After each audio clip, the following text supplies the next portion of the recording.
चलिए, good morning everyone. देखो जी, हमने जैसे कि लास्ट क्लास में बेटा स्टॉक मार्केट में इंटरमीडिएट्स के बारे में डिस्कस किया था, ठीक है। सो आज उसके आगे की सिचुएशन अंडरस्टैंड करेंगे। अगेन सिक्योरिटीज के बारे में थोड़ा बहुत अंडरस्टैंड करना हमें, जैसे डेरिवेटिव्स क्या होते हैं, राइट, ईटीएफ वगैरह क्या होता है, और बेसिक्स है। कोशिश करेंगे आज चैप्टर फिनिश हो जाएगा हमारा, ठीक है। तो टॉपिक हमारे पास है for a timing, that is exchange traded fund. क्या है जी?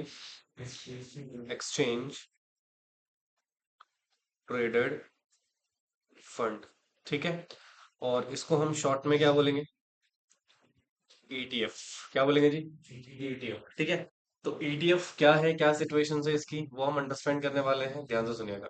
एक काम करो, फर्स्ट ऑफ ऑल इसकी ना थोड़ा सा थ्योरेटिकल सिचुएशन लिख लेते हैं, ठीक है। Okay.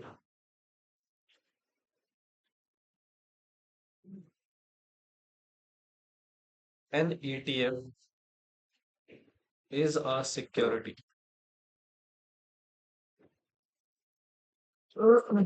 that tracks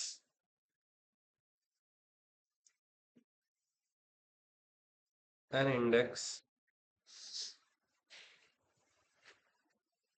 commodity,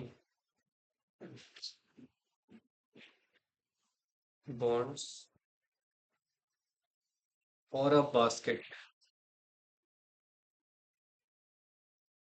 of assets।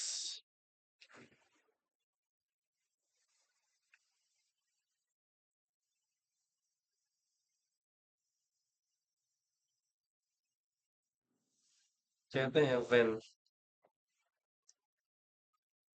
an investor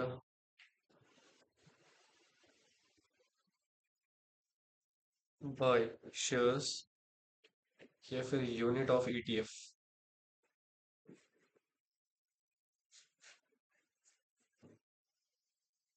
he buy shares or units of a portfolio।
लिखा?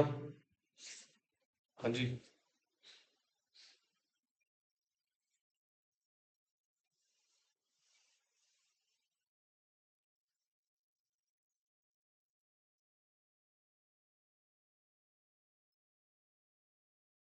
देखो ये इसकी बेसिक थ्योरी है। आप इसका ना एक बेसिक कॉन्सेप्ट समझिएगा।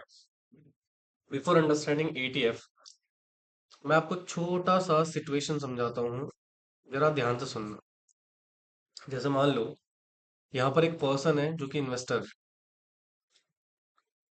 क्या है जी? होता क्या है, इन्वेस्टर मान लो किसी स्टॉक्स में इन्वेस्ट कर रहा है। Investment in a share.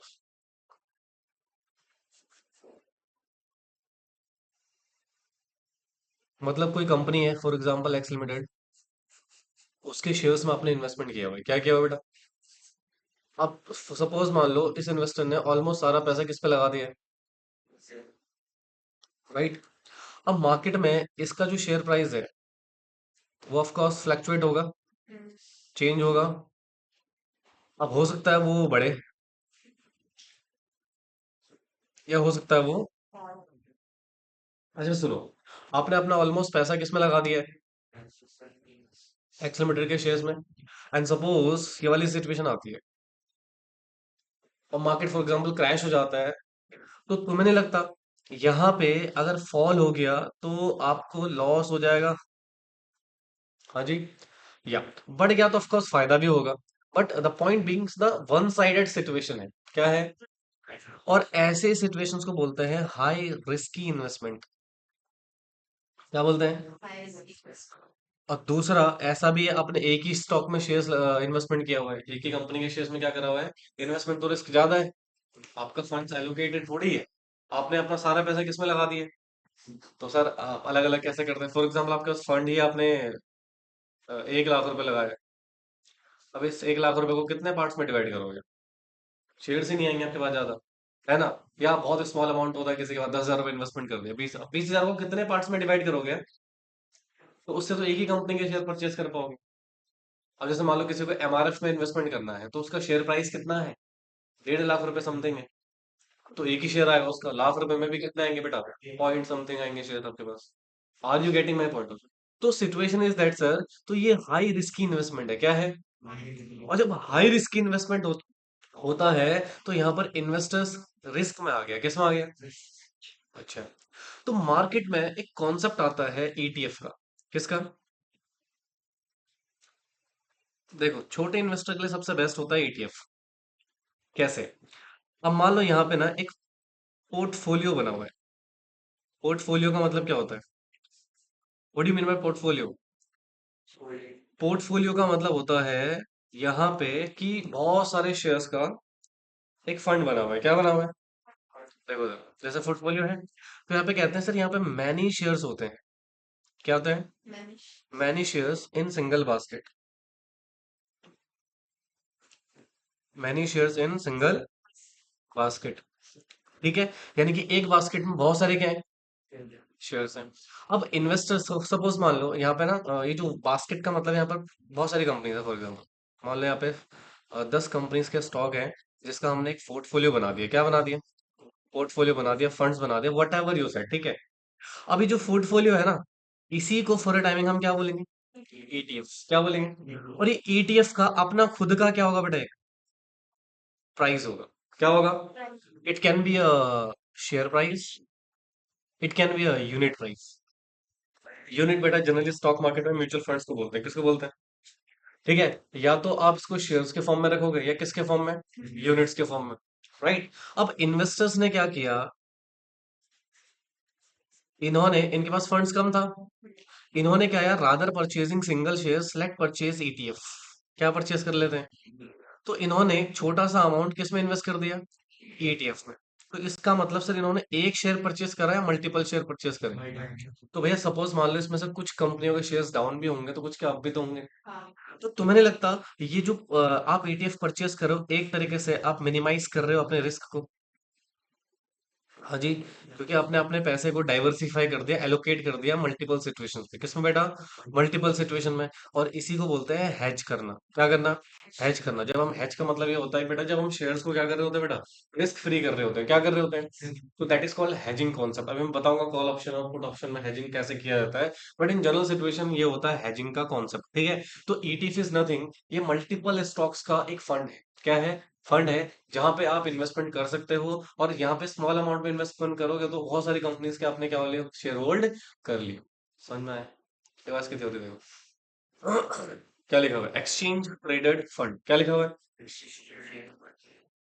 N ETF is a security that tracks, क्या बेटा? इंडेक्स को ट्रैक करता है, कमोडिटी को, बॉन्ड्स को, या फिर बास्केट ऑफ एसेट्स। जो भी मैंने आपको एग्जांपल दिया, एसेट्स मतलब यहाँ पे क्या हो जाएगा बेटा, हमारे पास शेयर्स या म्यूचुअल फंड्स वट, तो उसका एक बास्केट है, पोर्टफोलियो है, उसी में आपने पैसा लगा दिया है। तो कहते हैं व्हेन इन्वेस्टर बाय करता है शेयर्स है यूनिट ऑफ किसके बेटा? तो वो बाय कर रहा है किसको? पोर्टफोलियो जो ट्रैक कर रहा है performance of index of ETF, ठीक है। फिर कहते हैं ETF trade like common stock on the stock exchange and the price of ETF change as per the trading in the market place. मतलब जो भी ट्रेडिंग मार्केट में हो रही है उसके बेसिस पे इसका प्राइस भी फ्लक्चुएट होता है। समझ में आया?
हो गया?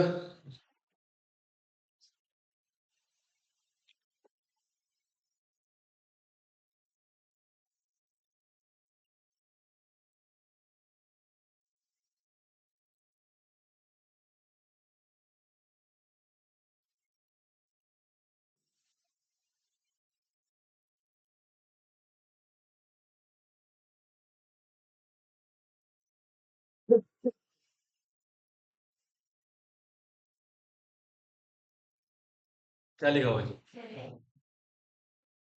क्या होता है डेरिवेटिव? पढ़ा हुआ है पहले भी आप लोगों ने।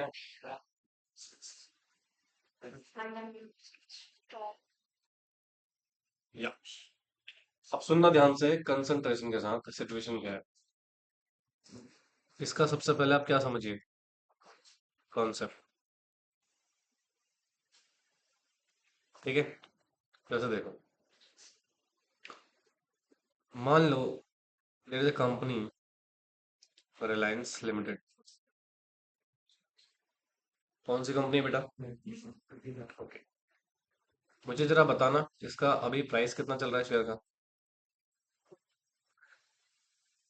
$1,421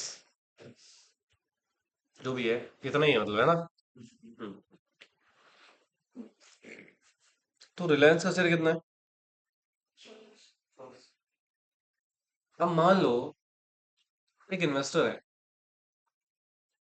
मिस्टर एक्स। अब ये रिलायंस का शेयर परचेज करना चाहता है,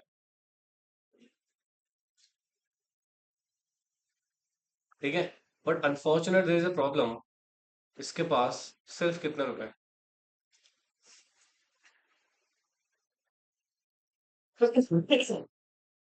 कितने शेयर आ जाएंगे 10,000 में इसके?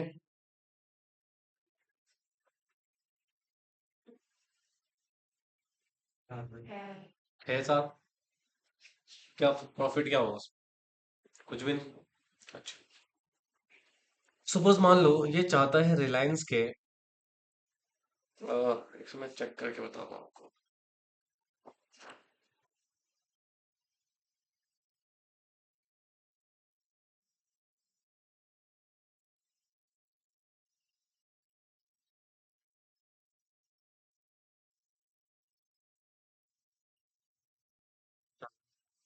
मान लो ये बाई करना चाहते हैं भाई साहब 500 शेयर।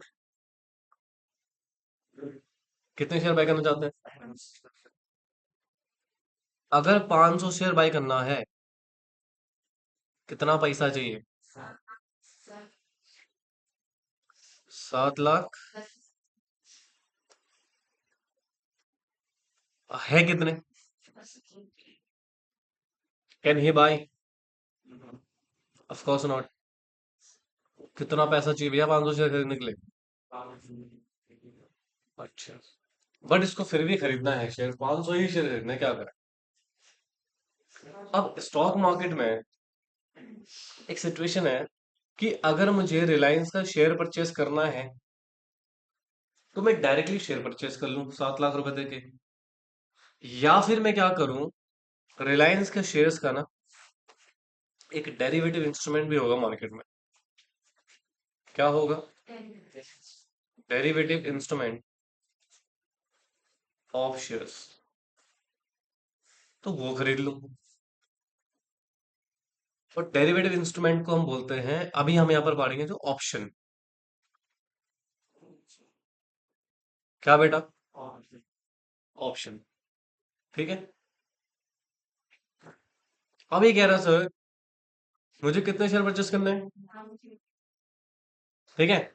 और अगर आप रिलायंस का ऑप्शन परचेस करते हैं तो इसका एक लॉट का जो साइज होता है वो कितने शेयर्स का होता है? 500 शेयर्स का। समझ आ रहा है क्या कह रहा हूं मैं? यानी कि सुनो, मैं रिलायंस का शेयर ना परचेस करके मैं क्या परचेस कर सकता हूँ? ऑप्शन परचेस कर सकता हूँ। क्या परचेस कर सकता हूँ? और एक लॉट में कितने शेयर्स हैं? 500 शेयर्स। तो स्टॉक मार्केट हमसे क्या कहता है कि आप ना ऑप्शन में 500 शेयर खरीद लो। क्या परचेस कर लो, है ना? बट आपको ना पूरी पेमेंट नहीं करनी है, आप ना सिर्फ प्रीमियम वैल्यू पे कर देना, जो भी मार्केट बताएगा। क्या बताएगा? Premium value. प्रीमियम वैल्यू का मतलब होता है ऑप्शन का एक प्राइस होता है, उसको हम प्रीमियम वैल्यू बोलते हैं। बेटा ध्यान सुनना, ये इतना आसान टॉपिक नहीं है, पहले बता रहा हूँ। थोड़ा दिमाग ओपन करना पड़ेगा।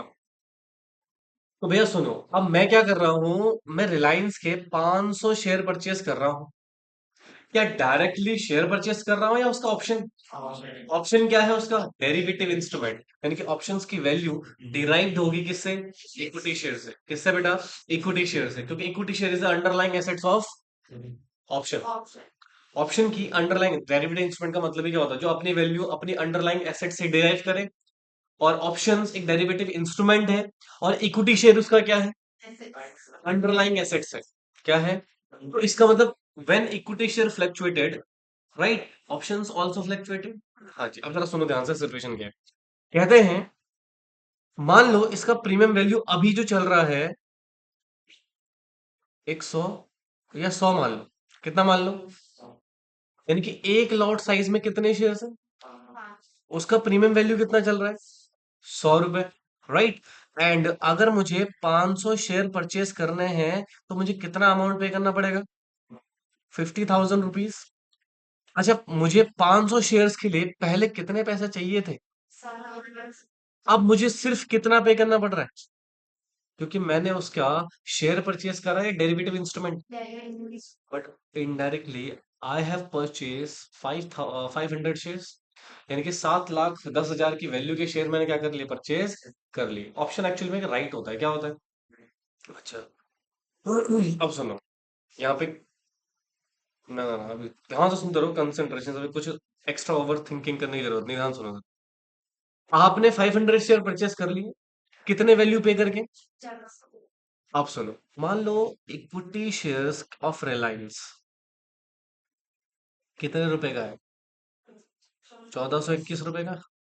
हाँ, अब यहाँ दो सिचुएशंस हो सकती हैं, या तो ये प्राइस क्या हो सकता है, या तो प्राइस क्या हो सकता है, प्राइस, सपोज मान लो फॉल हुआ, फॉल होते होते होते जैसे ही फॉल होगा ना, तो मार्केट में जो इसका ऑप्शन है उसकी प्रीमियम वैल्यू भी क्या होगी, फॉल होगी, क्या होगी, फॉल होता है, बहुत खतरनाक तरीके से फॉल होगी, पता नहीं चलेगा 100 रुपए कब तुम्हारा जीरो हो गया, ठीक है।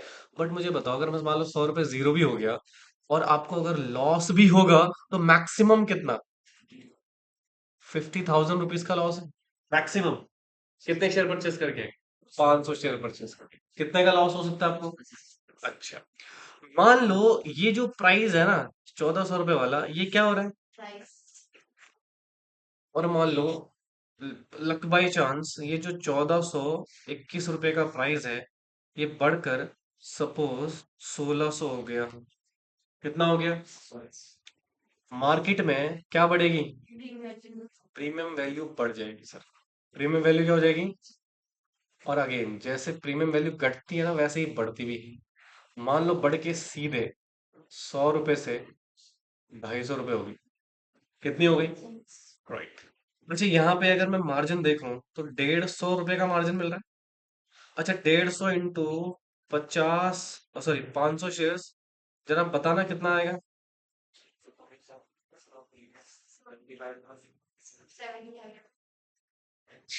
आपने कितने रुपए की इन्वेस्टमेंट करी थी, कितने शेयर परचेस करे थे, ठीक है। और अगर ये बढ़ेगा तो आपको प्रॉफिट कितने का हो गया,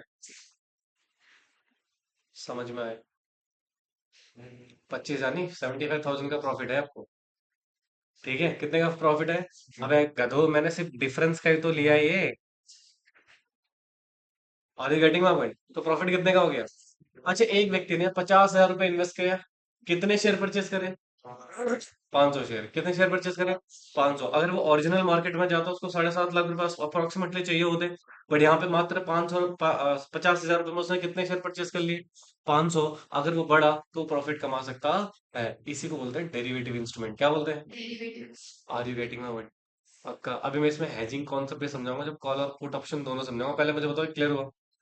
तो यहाँ पे जनरली आप शेयर परचेस कर रहे हो या जस्ट उसकी प्रीमियम वैल्यू पे कर रहे हो, प्रीमियम वैल्यू पे कर रहे हो, आप पूरा अमाउंट पे नहीं। एक तरीके से मान लो आप कार लेने गए थे, ठीक है, आप कार की जो वैल्यू होती है मान लो 10 लाख रुपए की है, तुमने कहा भाई अभी ना मुझे कार चाहिए बट अभी शोरूम में अवेलेबल नहीं है, राइट। तो तुमने कहा ठीक है, ये काम करो, ये 7 लाख रुपए की जो, सॉरी, 10 लाख रुपए की जो वैल्यू है ना, उसको बुक कर दो, मैं आपको 10,000 रुपए दे रहा हूँ या 50,000 रुपए दे रहा हूँ। तो 50,000 रुपए मेरी क्या है, प्रीमियम वैल्यू है, क्या है, और उसके लिए मैंने कितने की अमाउंट वाली कार बुक करवा ली, 10 लाख वाली। मान लो कुछ कार्स होती है बड़ी डिमांड है, जैसे ब्लैक कलर में अगर गाड़ी लेने जाओगे आप, वो अवेलेबल नहीं होते जनरली, तो उसके लिए आपको वेट करना पड़ता है 2 महीने 3 महीने, ठीक है। तो बट उसकी फॉर एग्जाम्पल 2 महीने बाद अगर प्राइस चेंज हो गया तो ये बढ़ भी सकता है घट भी सकता है, बढ़ गया तो आपका नुकसान, घट गया तो आपका फायदा। तो इसलिए आप क्या करोगे, 10 लाख रुपए देके उस फ्यूचर वैल्यू को क्या कर दोगे, आप फिक्स कर दोगे, तो वही यहाँ पर भी कर रहे हो आप, प्रीमियम। तो रिस्क सिर्फ किसका है, प्रीमियम का, किसका रिस्क है, यानी कि आपकी 7 लाख रुपए डूबेंगे या सिर्फ 50,000 रुपए, 50,000, बट मान के चलो 50,000 रुपीज का रिस्क तो रहेगा आपके ऊपर, मतलब रिस्क जो है वो मिनिमाइज्ड हो गया, क्या हो गया, समझ में आई बात, पक्का। तो यही होता है डेरिवेटिव इंस्ट्रूमेंट, एक ऐसे इंस्ट्रूमेंट है बेटा, रुको लिखना मत अभी, एक ऐसे इंस्ट्रूमेंट है जो अपनी वैल्यू डिराइव्ड करता है फ्रॉम अंडरलाइंग एसेट्स। और अंडरलाइंग, ये तो मैंने आपको एग्जांपल दिया है, अंडरलाइंग एसेट्स कुछ भी हो सकता है, डेट भी हो सकता है। जैसे मैं आपको बता दूं, देखो कितनी चीजें मार्केट में चल रही हैं। इक्विटी शेयर है, बोलो जी। हाँ, आपने ना निफ्टी के बारे में सुना होगा।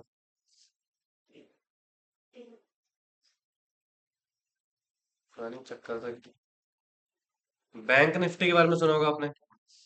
आपने सेंसेक्स के बारे में सुना होगा। तो आप ना इन सब के डेरिवेटिव इंस्ट्रूमेंट परचेज कर सकते हो। जैसे इक्विटी शेयर का ऑप्शन ले सकते हो आप। इसका एक फ्यूचर भी होता है, क्या होता है, हालांकि future is very danger. Nifty का भी क्या होता है, ऑप्शन होता है। इसका भी क्या होता है, फ्यूचर होता है। मतलब ये डेरिवेटिव से इसके क्या है बेटा, सेम इसका भी और सेम इसका भी। तो अगर आपको मान लो सेंसेक्स परचेज नहीं करना, उसका बहुत प्राइस है, बट उसका आप क्या परचेज कर सकते हो, ऑप्शन वैल्यू परचेज। देखो, निफ्टी अपने आप में एक डेरिवेटिव इंस्ट्रूमेंट है। निफ्टी क्या है बेटा, एक इंडेक्स है ना। ये इंडेक्स है, इसकी खुद की वैल्यू थोड़ी है कुछ। ये भी तो अपनी वैल्यू ड्राइव कर रहा है इक्विटी शेयर से ही। इंडेक्स अपने आप में क्या है बेटा, डेरिवेटिव इंस्ट्रूमेंट है। उसका भी डेरिवेटिव है, ऑप्शन और फ्यूचर। समझ में आ रही बात। लिखो।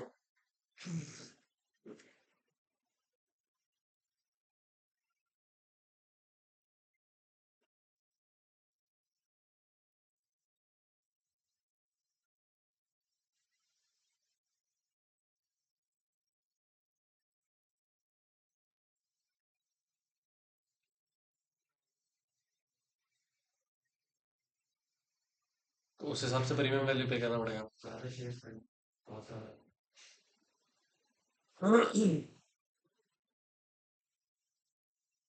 और इसमें क्या होता है ना, छोटी सी मूवमेंट आपको बहुत प्रॉफिट दे जाती है।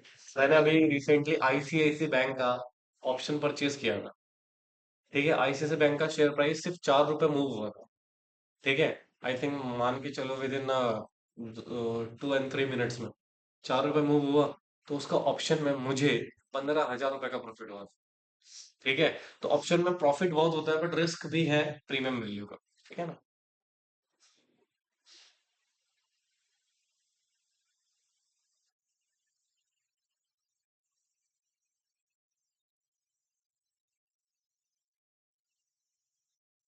मूवमेंट कैच करना आएगा तो फिर चीजें बहुत सिंपल है, काफी प्रॉफिट कमा सकते हैं।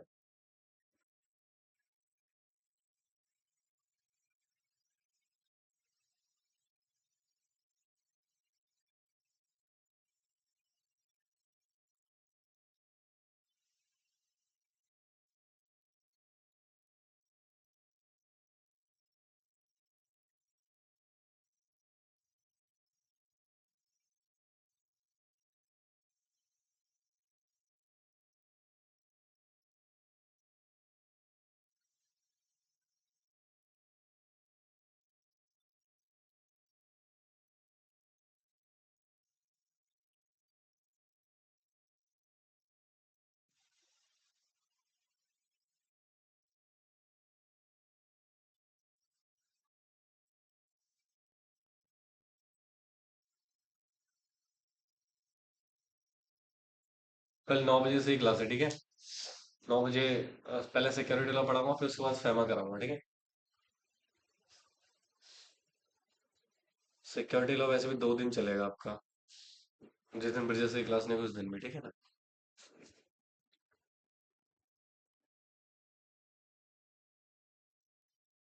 हो गया।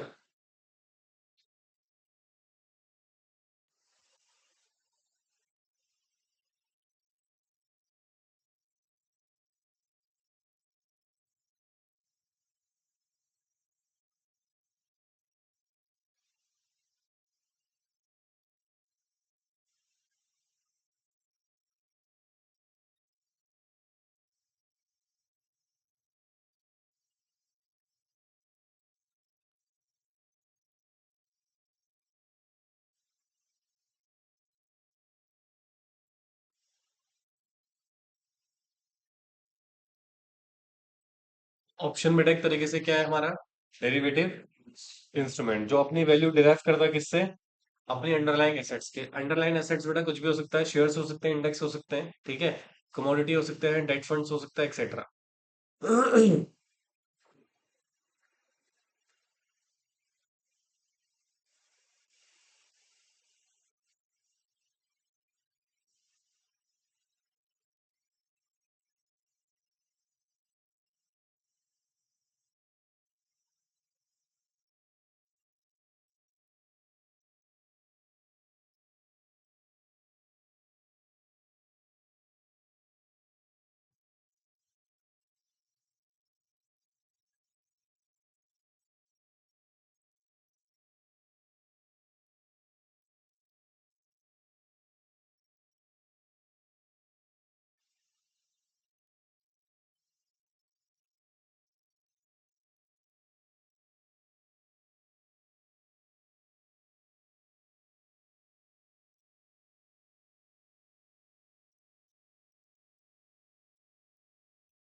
हो गया।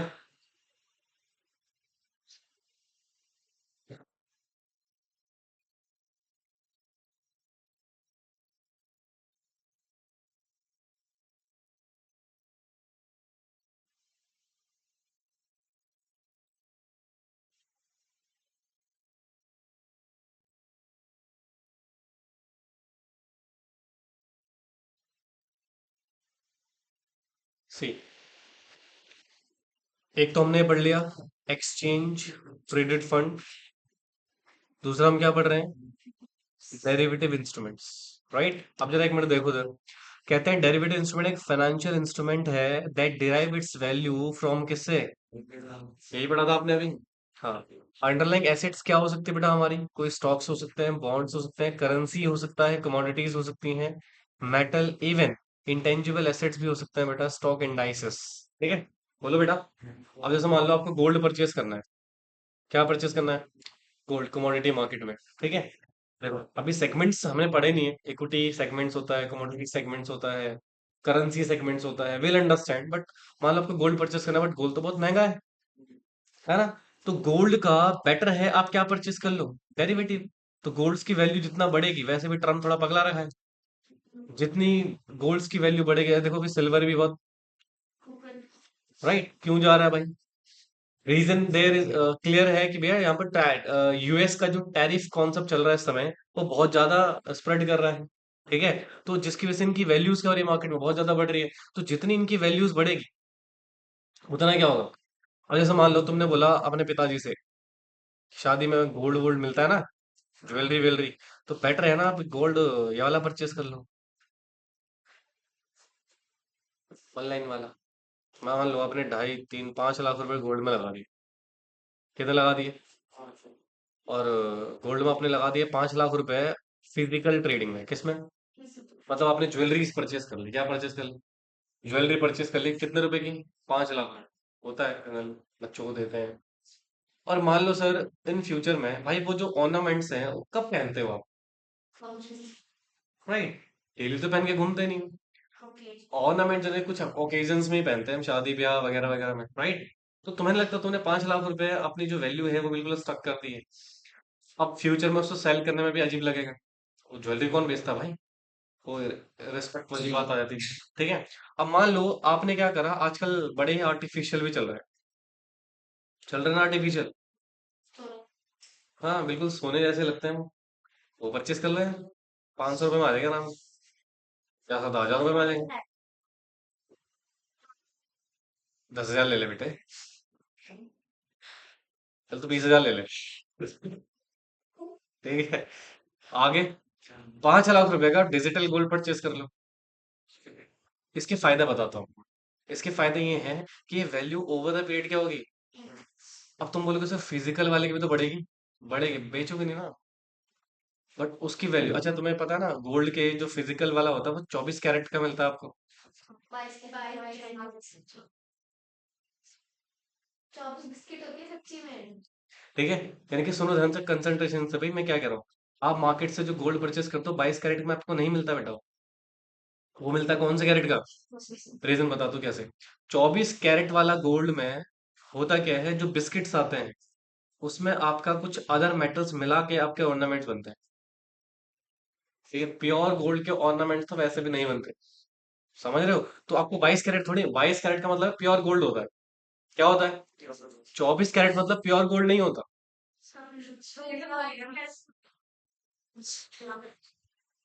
ना ना ना, 22 का मतलब होता है प्योर गोल्ड। ठीक है। और 24 का मतलब होता है मिलावटी गोल्ड। ठीक है। तो जितने भी ज्वेलरीज वगैरह बनते हैं बेटा, प्योर गोल्ड से नहीं बनते। वो किससे बनते हैं? 24 कैरेट वाले से। इसमें बिस्किट्स को पिघला के उसमें कुछ मेटल्स मिला के बेटा आपका क्या बनते हैं? ऑर्नामेंट्स बनते हैं। समझ में आ रही बात? तो उसकी वैल्यू तो वैसे ही कम होगी। और जब वो खरीदने खरीदने बेचने जाओगे, तो वो बंदा जो बेच आपसे खरीदेगा, वो प्राइस क्या करेगा? वो कम ही देगा। और वहीं पे अगर आपने डिजिटल गोल्ड परचेस कर लिया, ओ मजे आ गए तुम्हारे। मैंने परचेस किया हुआ है डिजिटल गोल्ड। बताऊंगा नहीं कितने का, बट परचेस किया है। ठीक है। तो उसमें बेनिफिट ये है कि भैया, जब तुम्हारे पास मान लो पैसों की कमी लग रही है तुम्हें कभी फ्यूचर में, तो सेल कर दो। समझ रहे हो? और वही अपनी वाइफ से थोड़ी मांगते फिरोगे, ला ऑर्नामेंट वापस कर मेरे, तो मैं बेचूंगा इसको। ठीक है ना? तो इसलिए बेटा बेटर क्या रहता है, डिजिटल गोल्ड परचेस करो। मैं बॉयज के लिए बोल रहा हूँ जनरली। ठीक है। मत देना भाई, कोई फायदा नहीं। कल को एलिमनी लेके और चली जाएंगी। समझ रहे हो? अब समझ रहे जानते थे। क्या बात कर रहे हो? आजकल सब जगह होता दोस्त। वो गरीब थोड़ी है वो। नहीं, ये तो एक्चुअली क्या है ना, देखो कुछ लोग कल्चर से बधे हैं भाई। उन्हें अगर उनका पति मार भी रहा हो ना दारू पी के, तब भी वो डाइवोर्स नहीं लेंगे। मेरी बात तो सुनो। ऐसा कुछ नहीं है दोस्त। अरे सुन ले मेरी बात है अम्मा। ठीक है। क्योंकि जो गरीब लोग हैं ना, वो कल्चर से बहुत बंधे होते हैं। उन्हीं को अपनी इज्जत की पड़ी होती है। कभी अमीरों को देखा है अपनी इज्जत की पड़ी है? उनको नहीं। उनको लग रहा है I am comfortable like separated. और फिर एलिमनी जाती है तगड़ी वाली। अभी मैं आपको एक चीज बता दूं। अभी ना कोर्ट एक केस हुआ था। एक लड़के ने क्या किया, उसने उसे उन्हें शक हो गया कि उसकी वाइफ का अफेयर चल रहा है कहीं दूसरी जगह, और ये डाइवोर्स लेने वाली बहुत जल्द। उसने क्या करा, अपनी सारी प्रॉपर्टी, सारी इनकम अपनी मम्मी के नाम से कर, एवरीथिंग। ठीक है। अब उसकी वीडियो भी वायरल हुई थी बड़ी। तो वो कोर्ट में जब जाता, कहता जज साहब मेरे पास कुछ है ही नहीं, मैं दूँ कहाँ से? और जॉब और छोड़ दी। ना मेरे पास जॉब है, ना मेरे पास सेविंग्स है, और ना मेरी प्रॉपर्टी मेरे नाम पे है।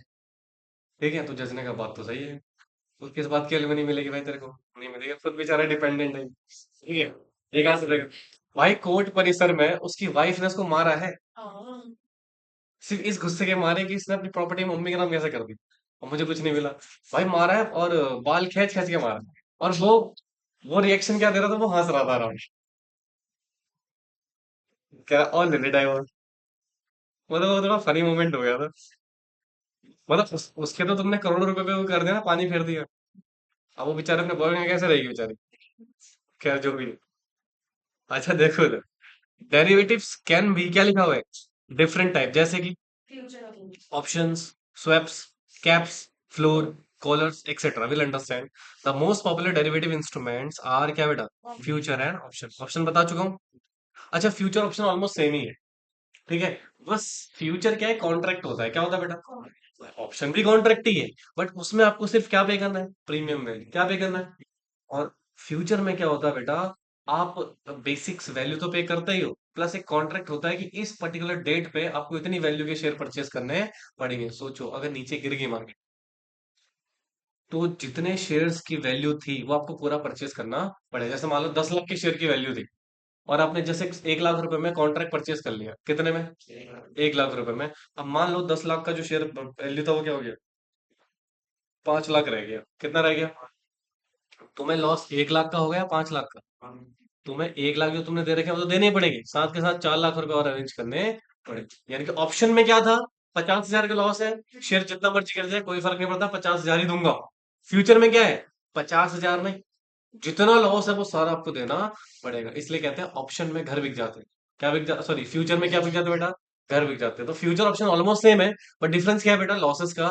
कि जैसा अच्छा मान लो 10 लाख की वैल्यू 15 लाख हो गई, मुझे प्रॉफिट कितना? 5 लाख। 10 लाख की वैल्यू जीरो होगी, मेरे को लॉस कितना? 10 लाख का। मैंने प्रीमियम वैल्यू कितना पे किया था फ्यूचर में? 1 लाख। अब मुझे और कितने देने पड़ेंगे? 9 लाख रुपए और देने पड़ेगा। भाई 10 लाख का था ना total value, contract value, but मैंने सिर्फ कितने दिए थे? 1 लाख में कॉन्ट्रैक्ट परचेस कर लिया था, है ना?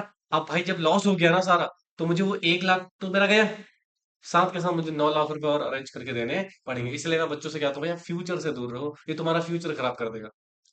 समझ रहे हो? Future is a very danger. हाँ, ऑप्शन में कर सकते हो, क्योंकि ऑप्शन में जा सकते हो, तुम्हें लॉस क्या होगा? बट ऑप्शन क्या है ना, मीठी छुरी है। क्या है? जो धीरे धीरे मारती है। कैसे बता? जैसे मान लो अंजलि ने क्या किया, 5,000 रुपये इन्वेस्ट करे। क्या करे? इसने कहा 5,000 ही तो है, लेट्स, और उसको लग रहा था कि प्रॉफिट होगा मुझे, बट 5 लाख डूब गए। इसने कहा ओहो। इसने कहा चलो कोई बात नहीं, 5 लाख, 5,000 रुपये और, 5,000 रुपये और, क्योंकि इसको क्या लग रहा है, सिर्फ कितने का लॉस हो रहा है? 5,000 होते होते होते होते लाखों रुपए का क्या कर लेंगे? लॉस। क्योंकि आपको, आपके मन में जुआ होता है। जुआरी क्या करता है, वो हारने के बाद उम्मीद लगाता है क्या, नहीं एक और गेम, क्या पता लक चल जाए। यस। तो धीरे धीरे करके बेटा वो अपना सब कुछ क्या कर देता है, बर्बाद कर देता है। क्यों? क्योंकि उसमें धीरे धीरे लॉस हो रहा है। क्या हो रहा है? धीरे धीरे लॉस हो रहा है। फ्यूचर में एक ही बार में बर्बाद हो जाओगे।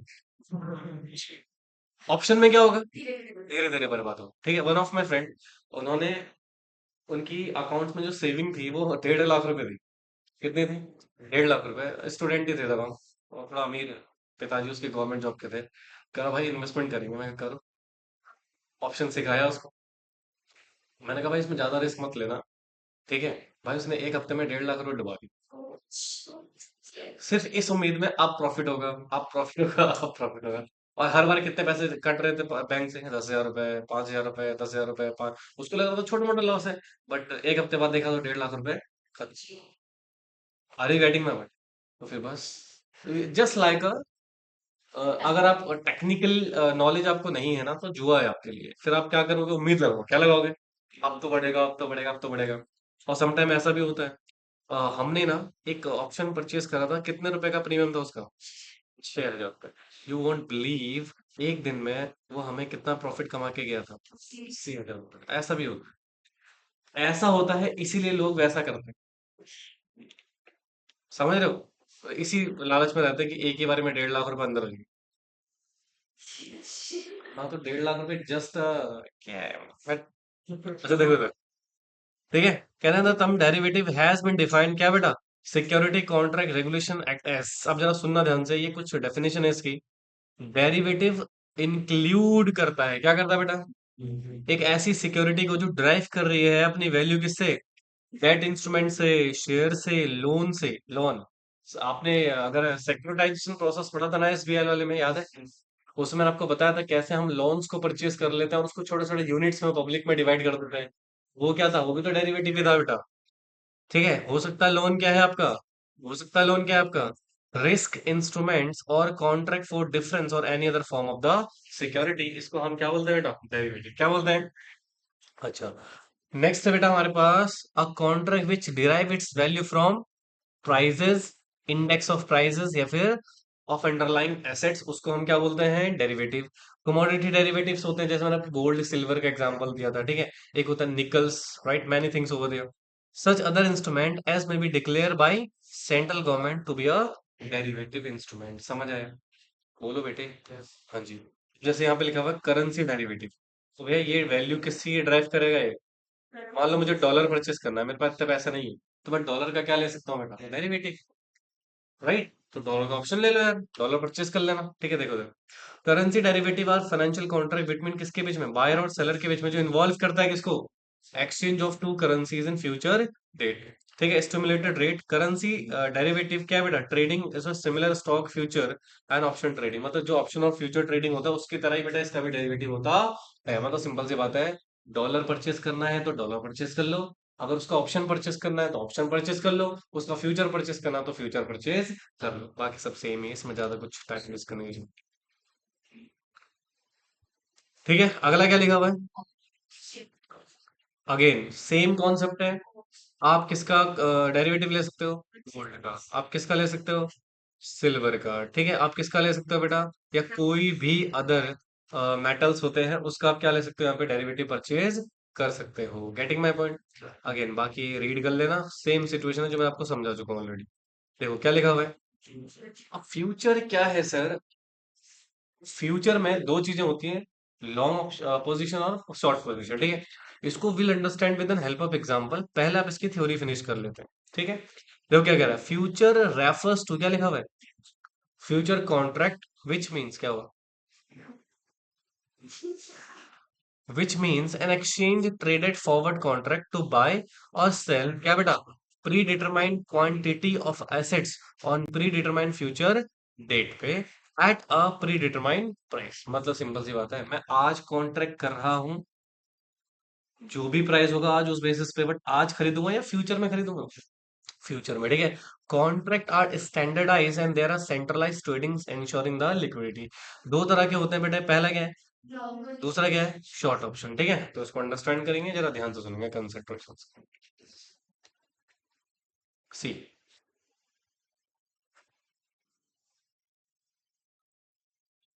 मान लो यहाँ पर एक इन्वेस्टर है, मिस्टर एक्स।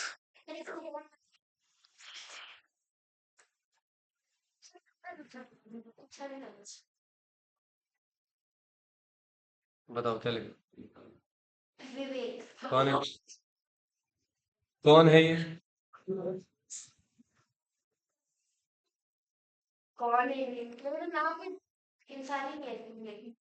चलो इसका एक फ्रेंड है विवेक, उसका एग्जांपल लेते हैं।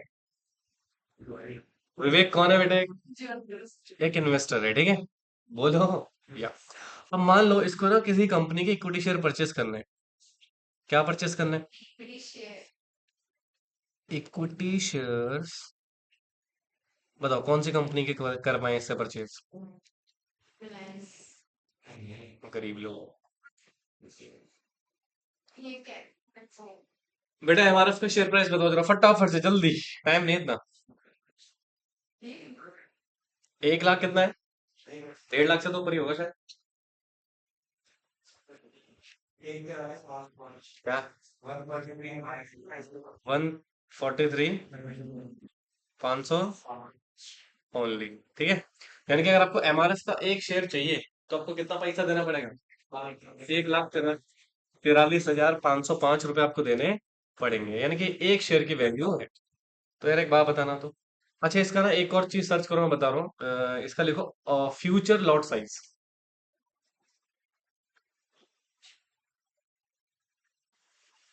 एमआरएफ फ्यूचर लॉट साइज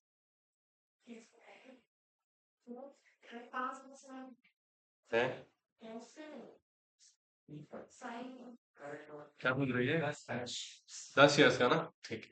यानी कि इसका, अगर मैं डायरेक्ट शेयर ना परचेस करके क्या परचेस करूं, फ्यूचर, तो एक लॉट में कितने शेयर्स हैं, 10 शेयर्स। कितने शेयर्स हैं बेटा, 10 शेयर्स हैं एक लॉट में। हेलो, मान लो अगर आप यहाँ पे दो, ध्यान सुना बेटा मैं क्या कर रहा हूँ आपसे, दो सिचुएशन लेके चलेंगे, या तो आप इसका क्या परचेस कर रहे हो, डेरिवेटिव, या तो आप इसका क्या परचेस कर रहे हो, डायरेक्ट इक्विटी। क्या परचेस करो बेटा, तो सुनो, एक लॉट में कितने शेयर्स हैं, 10 शेयर्स है ना, तो बोल लो बे लल्लू। हाँ, तो सुनो ध्यान से मैं क्या कर रहा हूँ, अगर मान लो आप एक लॉट का साइज के हिसाब से 10 शेयर परचेस करते हैं, तो आपको कितना पैसा पे करना पड़ेगा, 14,35,50 रुपए, ठीक है। इतना रुपए पे करना पड़ेगा। और यार एक बात बताओ, विवेक वैसे भी प्राची का दोस्त है, गरीब ही होगा ये, ठीक है। इसके पास पैसे नहीं है फॉर एग्जाम्पल, ठीक है।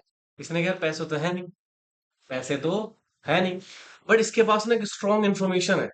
क्या है बेटा, स्ट्रॉन्ग इन्फॉर्मेशन है कि ये शेयर्स ना बढ़ने वाला है। क्या होने वाला है, राइट। और इसने रिसर्च वगैरह करी है, तो उसको पता लग रहा है कि शेयर बढ़ेगा, बट इसके पास पैसे तो है नहीं। अब क्या करें सर, 14 लाख रुपए कहाँ से लेके आए, जेब में है ही नहीं। अच्छा, तो इसको किसी ने सजेस्ट किया आप इक्विटी शेयर ना परचेस करके उसके क्या परचेस कर लो, और डेरिवेटिव में भी क्या परचेस करो, फ्यूचर। तो इसने क्या किया, इसने कहा देखो पैसा तो नहीं है मेरे पास अभी, एक काम करो, आप मुझे इसका फ्यूचर दे दो, और फ्यूचर में भी बेटा मैंने क्या प्रेडिक्शन लगाई है, प्राइस बढ़ेगा। मैंने कहा कि मैं होल्ड करता हूँ लॉन्ग पोजीशन। क्या होल्ड करता हूँ जी? Long position. लॉन्ग पोजीशन का मतलब क्या होता है कि आप ना सामने वाले को कमिट कर रहे हो कि फ्यूचर में आप इस शेयर को परचेज कर लोगे। क्या कर लोगे बेटा? शेयर परचेज कर लोगे। अभी आप उसका कॉन्ट्रैक्ट बाय कर रहे हो। क्या बाय कर रहे हो? कॉन्ट्रैक्ट बाय कर रहे हो। जैसे मान लो हम एक बेसिक आइडिया लगा लेते हैं कि आपको ये पोजीशन होल्ड करने के लिए 1 लाख रुपए देना पड़ रहा है। कितना लाख देना पड़ रहा है? अच्छा, 1 लाख रुपए में आपने कितने का कॉन्ट्रैक्ट ले लिया? 14,35,000 रुपए का। कितने का कॉन्ट्रैक्ट ले लिया? 14,35,000 रुपए का। Are you getting my point? नहीं हो रहा समझ? अच्छा, तो मान लो आपने ना सिर्फ कितने रुपए दी? 1 लाख रुपए। यहाँ तो कोई दिक्कत कोई परेशानी नहीं। ये मतलब आपने एक तरह से कॉन्ट्रैक्ट ले लिया। क्या ले लिया? कि आप कितने रुपए के शेयर परचेस कर रहे हो? 14,35,000। राइट, और फ्यूचर डेट पे दोगे। मान लो 1 महीने का फ्यूचर है। कितने महीने का फ्यूचर है? फॉरवर्ड मार्केट में, ठीक है। अब 1 महीने के बाद दो सिचुएशंस हो सकती हैं। या तो एमआरएफ का शेयर्स ऑफ कोर्स बढ़ जाएगा आपके हिसाब से, या तो एमआरएफ का शेयर्स घट जाएगा। है ना? बोलो। हाँ, दो चीजें हो सकती हैं, या तो शेयर बढ़ेगा या तो शेयर प्राइस घट जाएगा। मान लो सर शेयर प्राइस बढ़ गया। कितना था बेटा? 1,43,505 ये था ना? अच्छा, मान लो ये बढ़कर 1.5 लाख रुपए हो गया। कितना हो गया? एक जीरो फालतू तो डाल दी। ठीक है। कितना हो गया बेटा? 1.5 लाख। अब सुनो, आपने कितने शेयर का लॉट लिया था? 10 इंटू 1.5 लाख, 15 लाख हो गया। हाँ जी। अच्छा, तुमने कितने का कॉन्ट्रैक्ट परचेज किया था? 14,33,000, सॉरी 35,000 समथिंग का। अच्छा, यहाँ पे ना क्या आपको प्रॉफिट हो गया? यानी कि आपने 15 लाख माइनस कितना? 14,35,050। जरा माइनस करके बताना तो। 64,950। क्या ये आपको प्रॉफिट हो गया? आपने इन्वेस्ट कितना किया था? 1 लाख रुपए बेटे। आपने इन्वेस्ट कितना किया था? और 1 लाख रुपए में आपको कितने की वैल्यू का शेयर मिल गया था? राइट, और उसकी वजह से आपको प्रॉफिट कितने का हो गया? मजे आ गए ना? हाँ, थोड़ा सा और मजे लेने दो तुम्हारे। तो प्रिडिक्शन क्या हुई? शेयर प्राइस फॉल हो गया। और क्या होता है ना, शेयर प्राइस बढ़ता स्लो है। जब गिरता है तो बहुत खतरनाक तरीके से गिरता है। मान लो ये गिरा और ये कितना हो गया? 1,25,000 रुपए। ठीक है। अच्छा, अब सुनो, 10 का लॉट साइज था। 1,25,000 मतलब कितना हो गया ये? 12,50,000। अच्छा, आपने कितने का प्रॉमिस किया था? 14 लाख। अच्छा, कितना हो गया ये? जरा मुझे इसका डिफरेंस बताओ। 1,85,050। ठीक है। यानी कि आपने इन्वेस्ट कितना किया था? वो तो गया गया, साथ के साथ आपको कितना लॉस देना पड़ेगा? सही तो है। ठीक है। तो 1,85,000 का आपको क्या हो गया बेटा? यहाँ पे लॉस हो गया। तो मतलब यहाँ पे सिचुएशन क्या है सर? फ्यूचर में लॉसेस बहुत ज्यादा हो सकते हैं। ये तो मैं आपको बेसिक्स आइडिया दे रहा हूँ समझने के लिए कि और ज्यादा लॉस में जाता है। किस में जाता है? और ज्यादा लॉस में जाता है। Are you getting my point? क्योंकि देखो यहाँ पर मैं जो वैल्यू कर रहा हूँ अपने अपने एग्जाम्पल की मदद से कर रहा हूँ, ठीक है। मार्केट में प्रैक्टिकलिटी अगर देखेंगे तो फ्लक्चुएशन बहुत ज्यादा होती है। क्या होती है बेटा? बहुत ज्यादा होती है। Getting my point? तो ये था क्या? Long position. सम टाइम क्या होता है ना, मुझे लगता है शेयर प्राइस नीचे गिरेगा। क्या गिरेगा? तो जब फॉल की प्रिडिक्शंस होती है तो वहां पर आप शॉर्ट पोजीशन ले सकते हो। क्या ले सकते हो? अच्छा सुनो, जब आपकी प्रिडिक्शन हो क्या बेटा कि फॉल होगा शेयर प्राइस, क्या होगा बेटा? शेयर प्राइस क्या होगा? फॉल होगा। तो यहां पर आप होल्ड कर सकते हो क्या? Short position. तो शॉर्ट पोजीशन में आपको फायदा कब होगा? प्रॉफिट कब होगा आपको? यस। दो सिचुएशन हो सकते हैं, या तो फॉल होगा या तो क्या होगा? राइज होगा। तो जब शेयर मार्केट बढ़ेगी तो आपको क्या हो जाएगा? लॉस, क्योंकि आपने शॉर्ट पोजीशन लिया था। ठीक है। और फॉल जब होगा तो आपको क्या हो जाएगा बेटा? प्रॉफिट। मतलब जस्ट उल्टा हो जाएगा, जैसे ऊपर हुआ है ना, उसका जस्ट क्या हो जाएगा? उल्टा हो जाएगा। किसमें? लॉन्ग ऑप्शन में और शॉर्ट ऑप्शन। समझ आया? पक्का? सॉरी। जैसे फॉर एग्जांपल यहाँ पे इसको मान लो शॉर्ट पोजीशन होल्ड कर रही है आपने, ठीक है? अच्छा बढ़िया। 1 लाख से कितना हो गया? 1.5 लाख। सुनो, शॉर्ट पोजीशन का मतलब होता है अभी हम सेल कर रहे हैं, एक तरीके से क्या कर रहे हैं? सेल। फ्यूचर में क्या करेंगे? बाय। ठीक है। अच्छा तुमने सेल कितने में करा? अगर ये बढ़ गया तो आपको खरीदना कितने पड़ेगा? लॉस हो गया ना? कितने का? 64,950 का आपको क्या हो जाएगा? लॉस, क्योंकि इतना एक्स्ट्रा पैसा आपको देना पड़ेगा। अच्छा आपने कितने में बेचा था? खरीदोगे कितने में? फायदा हो गया ना? यानी कि आपने पहले ही बेच दिया कितने रुपए में? 1,43,000 में। सो 43,000 जो भी है, 500 में, ठीक है। और बाद में खरीदना कितने पड़ रहा है? 1,25,000 में। तो यानी कि आपको 1,85 का क्या हो गया? फायदा हो। उल्टा हो जाता है यहाँ पे। शॉर्ट में क्या होता है? शॉर्ट ऑप्शन में क्या होता है? पहले बेच देते हैं, बाद में खरीदते हैं। और लॉन्ग में क्या होता है? पहले खरीदते हैं, बाद में बेचते हैं।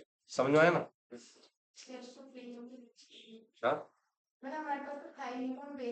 ये तो ऑप्शन है, राइट है ना?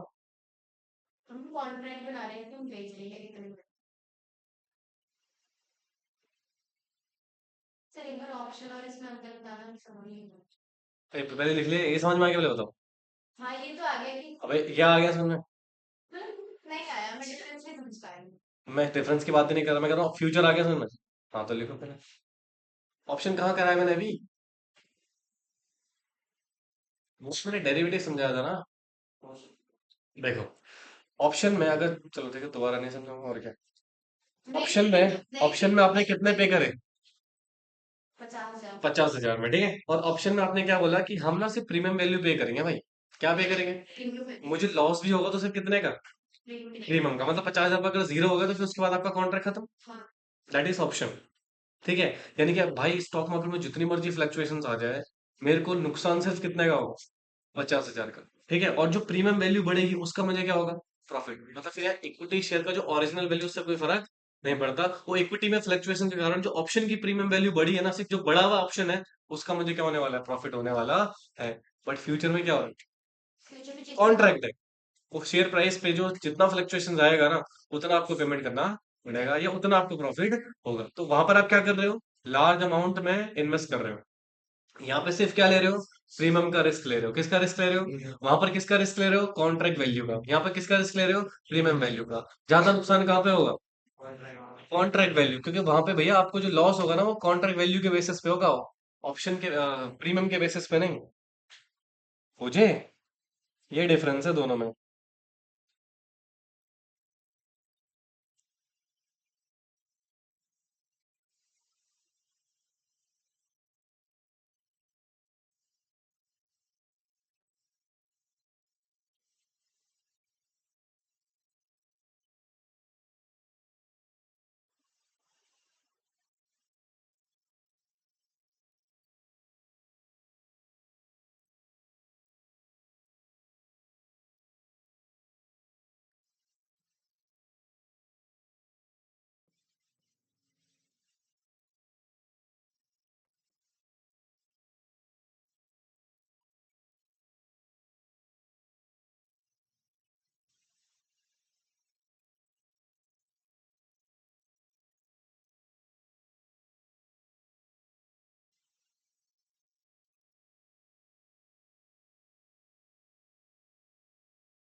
डाउट हो प्लीज पूछ लेना, क्योंकि थोड़े से टॉपिक्स वैसे हैं कॉम्प्लिकेशन वाले।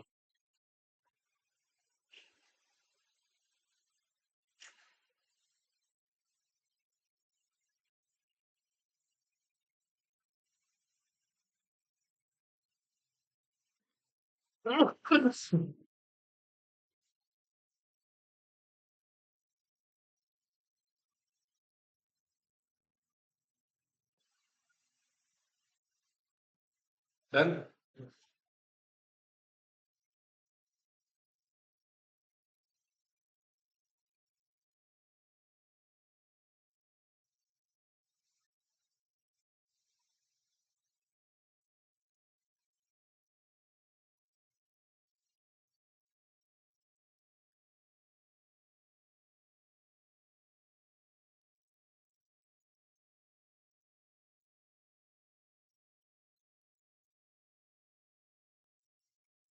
देखो कॉल ऑप्शन तो करा चुका हूँ आपको मैं।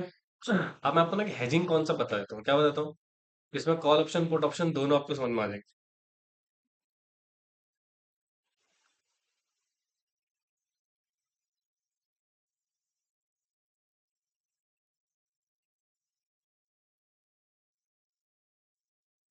हो गया। Do it fast.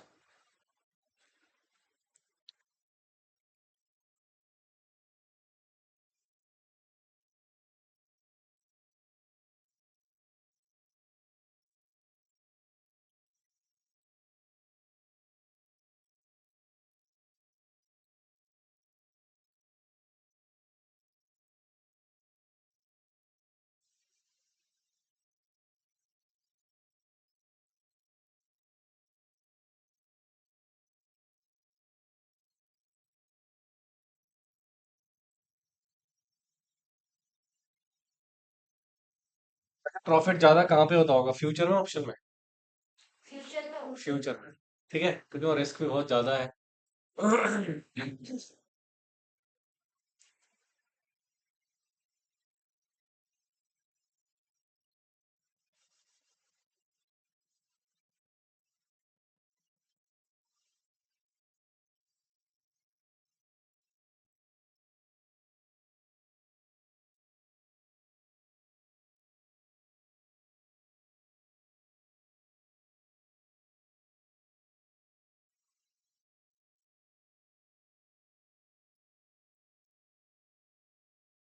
हो गया।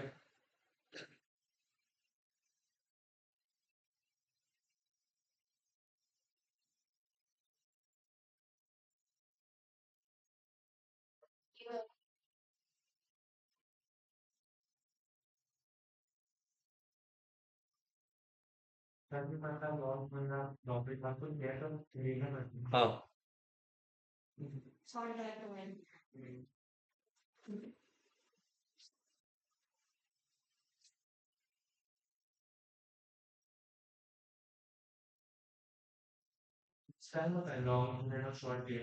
हाँ, मतलब मैं समझा नहीं। हाँ हाँ, एक महीने का कॉन्ट्रैक्ट हो गया ना, for example same.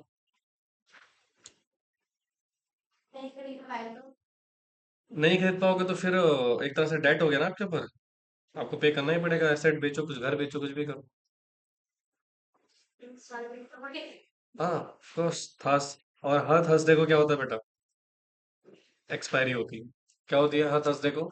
Expiry date होती है। जैसे मान लो आज मैंने ऑप्शन परचेस करा, जैसे फॉर एग्जांपल देखो इधर, मान लो मैंने ना बैंक निफ्टी का परचेस करा ऑप्शन। किसका बेटा? बैंक निफ्टी का या फिर निफ्टी का। तो इसका जो एक्सपायरी पीरियड हमें मिलता है ना, वो मिलता है 7 डेज का। कितने दिन का? 7 डेज का। यानी कि फ्राइडे को कॉन्ट्रैक्ट रिन्यू होगा, थर्सडे को एक्सपायर हो जाएगा। तो 7 डेज हो गया, क्या हो गया बेटा? तो थर्सडे जो होता है, कौन सा डे बेटा? उसको बोलते हैं एक्सपायरी डे। क्या बोलते हैं? Expiry day. इस दिन बेटा आपने जो फ्राइडे को ऑप्शन परचेस करा होगा, राइट, वो थर्सडे को क्या हो जाएगा? एक्सपायर हो जाएगा। मतलब कितना टाइम मिल रहा है आपको? बट वहीं पे अगर आप इक्विटी शेयर्स की बात करते हैं, किसकी बात करते हैं? अगर आप इक्विटी शेयर्स का ऑप्शन बाई कर रहे हैं, क्या बाई कर रहे हैं बेटा? तो वहां पे फिर 1 महीने का टाइम आपको मिलता है। कितना महीने का टाइम मिलता है? बट एक्सपायरी डे कब होगा? थर्सडे को ही। थर्सडे को ही क्या होगा बेटा आपका? एक्सपायरी डे होगा। ठीक है, यानी कि फ्राइडे को रिन्यू होगा और थर्सडे को क्या हो जाएगा ये? एक्सपायर हो जाएगा। मतलब 1 महीने का समय मिलेगा किसमें? इक्विटी में। ठीक है। और बैंक निफ्टी में या निफ्टी में कितना टाइम समय मिलेगा आपको? 7 डेज में ये एक्सपायर हो जाएंगे। हालांकि आप लॉन्ग टर्म का भी ले सकते हो, बट ज्यादा लॉन्ग टर्म नहीं लेते हैं जनरल। ठीक है, क्योंकि आपको क्या पता भाई फ्यूचर में प्रीमियम वैल्यू कैसे फ्लक्चुएट होगी। ठीक है, जैसे मान लो मैंने एक महीने का बैंक निफ्टी का ऑप्शन ले लिया। पहली महीने का बैंक निफ्टी का ऑप्शन ले लिया। पहली बात तो मिलेगा नहीं उसकी वैल्यू उतना, क्योंकि प्रीमियम बहुत ज्यादा हाई होता है, ठीक है। So that is a basic situation sir, जहां पे क्या देखो, जितना टाइम ज्यादा होगा उतनी प्रीमियम वैल्यू क्या होगी, और जितना टाइम करीब आएगा उतना क्या होगा। जैसे आपने फ्राइडे को लिया, फ्राइडे के बाद क्या आएगा, सैटरडे और संडे तो मार्केट ऑफ रहती है। ये दोनों दिन मार्केट क्या है बेटा, ऑफ है। अब भाई इन दोनों दिन कुछ भी हो सकता है मार्केट में, ठीक है।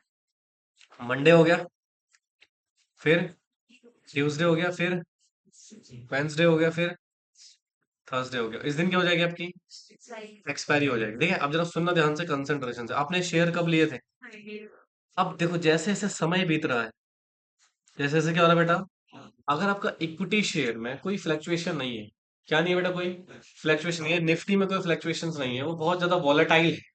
वॉलेटाइल मतलब थोड़ा सा बढ़ रहा है, थोड़ा सा घट रहा है, थोड़ा सा बढ़ रहा है, थोड़ा सा घट रहा है, मतलब ज्यादा मूवमेंट नहीं है, वॉलेटाइल सिचुएशन चल रही है, ठीक है।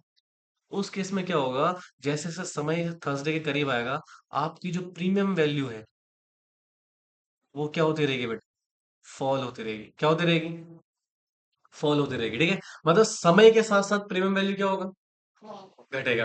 अच्छा, जैसे फ्राइडे को प्रीमियम वैल्यू क्या होगी, हाई होगी। फ्राइडे को क्या होगी, और थर्सडे को ऑलमोस्ट क्या हो जाएगी, लो, क्योंकि समय बहुत एक्सपायरी का आ गया करीब। और थर्सडे को बहुत सारे लोग बड़ा खेल जाते। क्यों, अगर थर्सडे को मूवमेंट अच्छा मिल गया, जैसे मान लो 400 पॉइंट निफ्टी ऊपर भाग गई या सेंसेक्स भाग गया, ठीक है, तो मूवमेंट आ गया ना, तो उस मूवमेंट में थर्सडे वाले दिन प्रीमियम वैल्यू या तो एकदम से क्या हो जाएगी, या तो एकदम से क्या हो जाएगी, are you getting my point. तो बेटर है, मार्केट की प्रेडिक्शंस के पे डिपेंड करता है कि आप ऑप्शन परचेस करें, कॉल वाला या फिर पुट वाला। Are you getting my point. पर याद रखना, प्रीमियम वैल्यू एक्सपायरी से पहले बहुत ज्यादा होता है, बट जैसे जैसे एक्सपायरी करीब आती है धीरे धीरे क्या होता रहता है बेटा, अगर इक्विटी प्राइस में या निफ्टी प्राइस में क्या हो रहा है बेटा, फ्लक्चुएशन ज्यादा नहीं है तो। समझ में बोलो, या अच्छा जी। तो ये समझ में आ गया, एक महीने का टाइम मिलता है, इसमें 7 दिन का मिलता है, लिख लो, ये ऑप्शन है।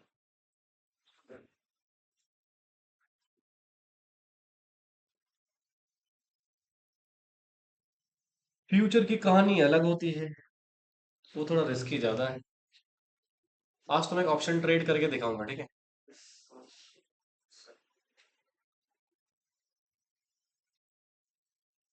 कौन से वाले अकाउंट से देखो तो लाइक,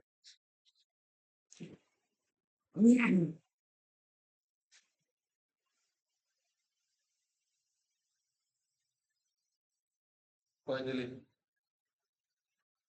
मार खाना है ना। हम्म।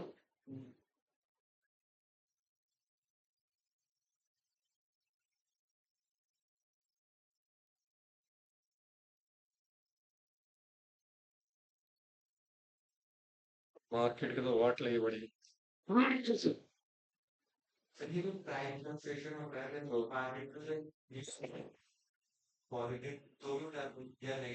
क्या,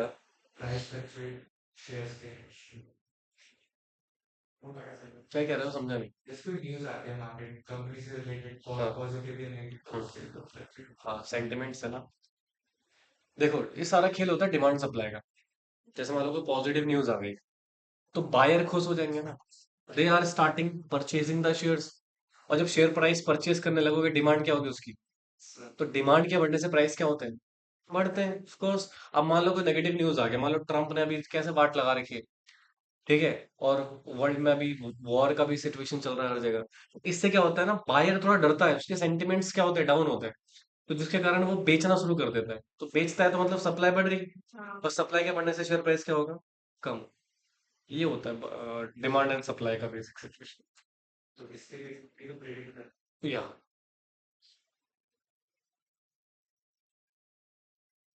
हो गए, अभी तो आज मार्केट डाउन ही है। एक हेजिंग का कॉन्सेप्ट बताया तो आपको मैं, कॉल और पुट ऑप्शन को यूज करके, ठीक है, ये समझ में आ गया आपको। देखो, अब एक स्टॉक मार्केट में एक बड़ा ही इंटरेस्टिंग कॉन्सेप्ट है, हेज फंक्शन। क्या बेटा, हेज फंक्शन। तो हेज फंक्शन होता क्या है सब। अब यार एक बात बताओ, मान लो इक्विटी शेयर्स है, उसका शेयर प्राइस मान लो 500 रुपए है। कितने रुपए बेटा? यार फ्यूचर प्रोडिक्शन हम जितनी मर्जी कर ले, राइट, बट है तो future not defined he, uncertain है। तो फ्यूचर जब अनसर्टेन है हमारा, तो हो सकता है ना शेयर प्राइस बढ़े, हेलो, हो सकता है घटे, दोनों काम हो सकता है कि नहीं हो सकते? बिल्कुल सर, शेयर प्राइस बढ़ भी सकता है और शेयर प्राइस घट भी सकता है, हाँ या ना? अब मान लो यार तुमने ना वन साइडेड पोजीशन ले रखी। कॉल ऑप्शन क्या होता है? ऑप्शन में दो पॉइंट होते हैं बेटा, एक होता है कॉल ऑप्शन, जैसा भी फ्यूचर में आपने लॉन्ग पोजीशन बढ़ा था ना, तो कॉल ऑप्शन में बेटा आप ना एक राइट परचेज करते हो। क्या करते हो बेटा? आपके पास एक राइट आता है टू बाय इक्विटी शेयर्स। आपने क्या कर लिया बेटा, यहाँ पे बाय कर लिए इक्विटी शेयर्स, और फ्यूचर में क्या करोगे, उसको सेल करोगे। फ्यूचर में क्या करोगे? वहीं पे होता है पुट ऑप्शन। भाई ऑब्वियस सी बात है ना, जैसे फॉर एग्जांपल मेरे पास ये बिल्डिंग नहीं है, क्या मैं इस बिल्डिंग को बेच सकता हूँ क्या? Of course not. मैं कैसे बेच सकता हूँ भाई, I am not owner. But यहाँ पे एक बड़ा अच्छा राइट हमें मिलता है, अगर आप पुट ऑप्शन लेते हैं तो मतलब आपके पास अधिकार है उस चीज को क्या करने का बेटा, मतलब अभी आपने उसको क्या कर दिया है, सेल कर दिया है। फ्यूचर में क्या करेंगे, परचेज कर लेंगे। मतलब जो चीज आपके पास नहीं है उसको आप क्या कर रहे हो, बेच दे रहे हो। क्या कर रहे हो, बेच दे रहे हो। और फ्यूचर में क्या कर लोगे, खरीद लोगे। इसको बोलते हैं पुट ऑप्शन। क्या बोलते हैं, पुट ऑप्शन। तो कॉल ऑप्शन में जनरली हमारे पास क्या है, खरीद लिया है उसको, दैट इज बाय कर लिया। फ्यूचर में क्या करेंगे, बेचेंगे, ठीक है।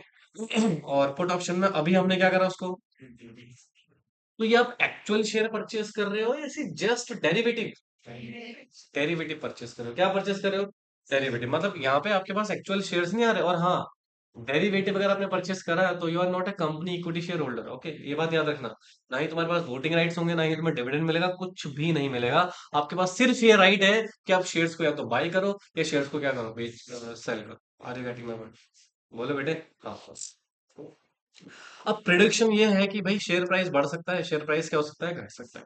तो तुमने क्या करा, 500 रुपए में एक होता क्या ना, देखो जैसे इक्विटी शेयर इतना चल रहा है, ओके, तो हम इसको ना स्ट्राइक प्राइस बोलेंगे। क्या बोलेंगे, स्ट्राइक प्राइस। अब कहते हैं सर इस स्ट्राइक प्राइस पे ऑप्शन वैल्यू कितनी है ना? जैसे मान लो, अगर मैं, भाई ध्यान से सुनना प्लीज, और जहां दिक्कत हो वहीं मुझे रोक देना। मान लो स्ट्राइक प्राइस कितना है, 500 है उस इक्विटी शेयर्स का। तो सर यहाँ पर मैंने देखा कॉल ऑप्शन की वैल्यू कितनी है, पुट ऑप्शन की वैल्यू कितनी है, ठीक है। तो मैंने देखा कॉल ऑप्शन की वैल्यू है 5 रुपए, कितनी है, और पुट ऑप्शन की वैल्यू कितनी है, 7 रुपए, ठीक है। और एक लॉट साइज हम मान लेते हैं, एक लॉट में 100 शेयर्स हैं। कितने शेयर्स हैं, 100 शेयर्स है, ठीक है। मार्केट में प्राइस चल रहा है कितना, क्या बोलूंगा इसको, इस स्ट्राइक प्राइस पे कॉल ऑप्शन कितना है, 5 रुपए का, पुट ऑप्शन कितना है, यानी कि 100, जो 500 रुपए का शेयर प्राइस है उसको मैं अभी कितने में खरीद सकता हूँ उसका ऑप्शन, 5 रुपए में। कितने शेयर्स, 100 शेयर, मतलब 5 × 100 कर दूंगा लॉट साइज के हिसाब से। और पुट ऑप्शन कितने में ले सकता हूँ, 7 रुपए में, राइट। अब मान लो आपने कॉल ऑप्शन भी ले लिया और पुट ऑप्शन भी ले लिया, यानी कि मिस्टर विवेक, यस यस, प्रीमियम वैल्यू है तो, ठीक है। अब मिस्टर विवेक ने क्या करा बेटा, कॉल ऑप्शन भी ले लिया एक लॉट का। कितने का, एक लॉट का, मतलब 100 रुपए इंटू कितना, 5, कितना रुपए इन्वेस्ट कर दिया, 500 रुपए। एक second, hello, hello, hello, good morning, हाँ जी, नहीं नहीं थैंक यू, ठीक है। तो मैंने कॉल ऑप्शन क्या कर लिया, यानी कि मैंने यहाँ पर राइट परचेस कर लिया कि फ्यूचर में क्या करूंगा, उसको सेल करूंगा। फ्यूचर में सेल करूंगा, अभी बाय कर लिया ना उल्लू। कॉल ऑप्शन में अभी बाय कर रहे हो, फ्यूचर में क्या करोगे, सेल करोगे। और विवेक ने बोला कि यार एक काम करता हूँ ना, एक पुट ऑप्शन भी ले ही लेता हूँ। क्या ले लेता हूँ, उसमें भी कितना लॉट ले लिया इसने, अच्छा इसमें इतने कितना पैसा दिया, 700 रुपये, क्लियर है, हेलो, या टोटल इन्वेस्टमेंट मिस्टर विवेक ने कितने करी बेटा, 1200 रुपए की, ठीक है, हेलो, हाँ जी, यानी कि 100 शेयर कितनी वैल्यू के थे, 50,000 की, मार्केट का स्ट्राइक प्राइस 500 है ना, तो 100 शेयर कितना हो गया? 50,000। मैंने सिर्फ कितना इन्वेस्ट करा? 1200 रुपए। यानी कि मैंने क्या ले लिया? कॉल और पुट दोनों ही ले लिए। यहाँ तो कोई दिक्कत, कोई परेशानी नहीं। अच्छा सुनो, अब आते हैं सर प्रिडिक्शन वाले दिन, जिस दिन हमने प्रिडिक्शन करी थी। तो सर मार्केट में इक्विटी का जो प्राइस है, इक्विटी शेयर का जो क्या है बच्चे, प्राइस है, इट में भी बढ़ सकता है और इट में भी घट सकता है। अब मान लो शेयर प्राइस क्या हो गया जी, कितना था जी? 500। कितना हो गया जी? अगेन ये सिर्फ प्रिडिक्शन है, इतना फ्लक्चुएशन नहीं होता मार्केट में, ठीक है। या फिर दूसरे में क्या होगा बेटा? फॉल हो जाएगा। क्या हो जाएगा? फॉल हो जाएगा, ठीक है। कितने रुपए था जी? कितना हो गया जी? 300 हो गया, ठीक है। अब सर सुनो, यहाँ पे शेयर प्राइस क्या हुआ मेरा? यहाँ पे क्या होगा सर? कॉल ऑप्शन बढ़ जाएगा ना, क्योंकि कॉल ऑप्शन तब बढ़ता है जब चीजें हम खरीद लेते हैं, जब शेयर प्राइस बढ़ता है। मान लो कॉल 5 रुपए का था, कितने का था? और जब शेयर प्राइस हमारा 500 700 हुआ, तो ये भी बढ़ के हो गया कितना? मान लो 50 रुपए। कितना हो गया? 50 रुपए हो जाता है। इट्स अ बेसिक सिचुएशन, ठीक है। तो सुनो, 50 इंटू एक लॉट लिया था आपने, कितना हो गया ये? 5000 का आपने क्या बुक कर लिया? प्रॉफिट बुक कर लिया। क्या बुक कर लिया? प्रॉफिट। अच्छा सर, सुनो सुनो सुनो। क्या? अच्छा हाँ, सॉरी। कितना इन्वेस्ट था आपका? 500। 500 रुपये इन्वेस्ट था ना? इन्वेस्टमेंट वैल्यू थी आपकी, या अभी रुको, लॉस थोड़ी देर में कैलकुलेट करेंगे। पुट ऑप्शन, क्या बेटा? पुट ऑप्शन कितने रुपए का था? मान लो कितना हो गया? जीरो। कितना हो गया? जीरो। तो यहाँ पे आपको लॉस हो गया कितने का? 700 का। कितने का लॉस हो गया? 700 का। आप सुनो, आपने इन्वेस्ट कितना किया था? आपको लॉस कितने का हो गया? आपको नेट प्रॉफिट कितना हो? 4800। ये क्या हो गया आपको? प्रॉफिट। समझ आया? आया कि नहीं आया? अच्छा सुनो, यहाँ पे अगर आपने सिर्फ पुट लिया होता, सॉरी सॉरी, कितने का प्रॉफिट हो गया आपको? 3800। अच्छा सुनो, खाली पुट पुट लिया होता, क्या आपको 700 का लॉस हो जाता? क्या तुमने अपना रिस्क हैज कर लिया? हैज मतलब क्या होता है? रिस्क कम कर देना। क्या कर देना? कम कर देना या खत्म कर देना, ठीक है। ये हुआ आपका तब जब शेयर प्राइस क्या हुआ है? बढ़ा है। अच्छा शेयर प्राइस घट गया जी, शेयर प्राइस क्या हो गया? आ रहा है सुन में? हाँ। अच्छा सबसे पहले घटने का फायदा किसको मिलेगा? पुट ऑप्शन को। भैया 700 रुपए की जो पुट थी वो हो गई, सॉरी 7 रुपए की जो पुट थी वो कितने की हो गई? 70 की हो गई। कितने हो गए? अच्छा सुनो, तो यहाँ पे आपने 100 शेयर परचेस करे थे, एक लॉट मतलब, है ना? कितने रुपए हो गया? कितना हो गया? 7,000 हो गया। अच्छा अब इसमें हम देखते हैं लॉस। लॉस किस में होगा हमें? कॉल ऑप्शन में। किसमें बेटा? कॉल ऑप्शन में। अच्छा कॉल ऑप्शन कितने का था आपका? 5 रुपए का। तो ये कितना हो गया? जीरो मान लेते हैं। तो मतलब यहाँ पर आपको लॉस कितने का हो गया? 500 रुपए का, ठीक है। आप सुनो, तुमने इन्वेस्ट कितना किया था? आपको लॉस कितने का हो गया? कितना नेट प्रॉफिट है आपका? 5। अब सुनो, क्या यहाँ पे भले मार्केट डाउन गई, भले मार्केट अप गई, क्या तुम प्रॉफिट में ही हो? इसको बोलते हैं हैज प्रोसेस। क्या बोलते हैं? Has process. समझ आया? नहीं आया? मजा आया? लेकिन ये प्रैक्टिकल ऐसा नहीं होता है बेटा, ठीक है। ये मैं तो आपको बता रहा हूँ ना, ये सारी चीजें मेरे कंट्रोल में है। मैं जैसे मूव करूंगा वैसे ही मूव होंगे, ठीक है। बट अल्टीमेटली क्या होता है ना, स्टॉक मार्केट में ये जो आपने करा ना, ये कॉल और पुट ऑप्शन लेना, it's a big task. Price आपको देखना होता है कि ज्यादा gap call option put option में ना हो। यहाँ पे कितना गैप था? सिर्फ 2 रुपए का। और यही बेटा अगर मान लो 100 का गैप होता तो, है ना? तो इसलिए वो कैच करना बहुत इंपॉर्टेंट है, कॉल ऑप्शन और पुट ऑप्शन का प्राइस। अगर वो आप सीख गए तो आप कभी लॉस ही नहीं होगा। हाँ जीरो हो जाता। खत्म। ठीक है, समझ आया कि नहीं आया बताओ पहले बस। है जी? कोई डाउट इसमें प्लीज पूछे। सुनो, सीएस में हर चीज है, ये तो अभी मैं बेसिक्स करा रहा हूँ आपको। जब आपको SCR एक्ट कराऊंगा ना, सब कुछ है उसमें डिटेल में। अगर CS का बच्चा स्टॉक मार्केट नहीं करता ना, तो लालत है उसको। ठीक है, क्योंकि तुम्हें स्टॉक मार्केट में हर वो चीज सिखाई जा रही है जो मार्केट में है, जो स्टॉक मार्केट का कोर्स करने वाले लोग हैं ना वो। और तुमने तो एफएम भी पढ़ा हुआ है यार, है। जब एफएम भी तुम पढ़ रहे हो, ये भी पढ़ रहे, एफएम में तुमने वो पढ़ा होगा, दैट इज इक्विटी शेयर्स का टाइम वैल्यू निकालना, है ना।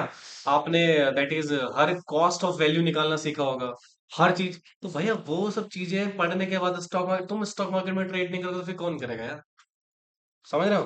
तो सिक्योरिटी लॉ, अब सुनो, company law, security law, FM, ये तीनों पढ़ लो अच्छे से, स्टॉक मार्केट बहुत अच्छे से कर लो। समझ रहे हो बात को। बोलो। हाँ लिखो फिर इसमें। तो ये हो गया खत्म हमारे पास कॉल ऑप्शन और पुट ऑप्शन।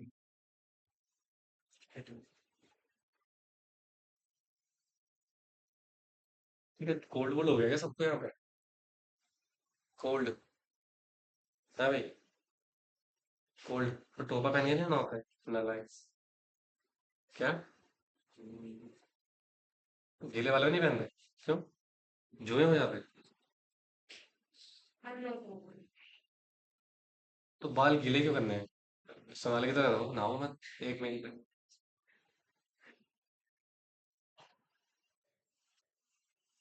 समझ रहे हो खुद को। नहाना क्यों है भाई, पढ़ने वाले छात्रों को सिर्फ पढ़ाई में ध्यान देना चाहिए, नहाने में।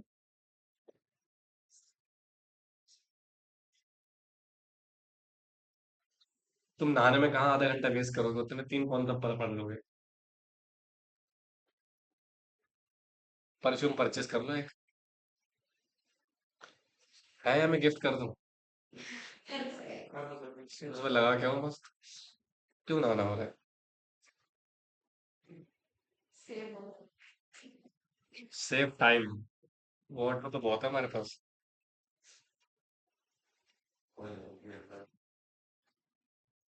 अबे तो क्या हो गया, खारे पानी से नहा रहे हैं।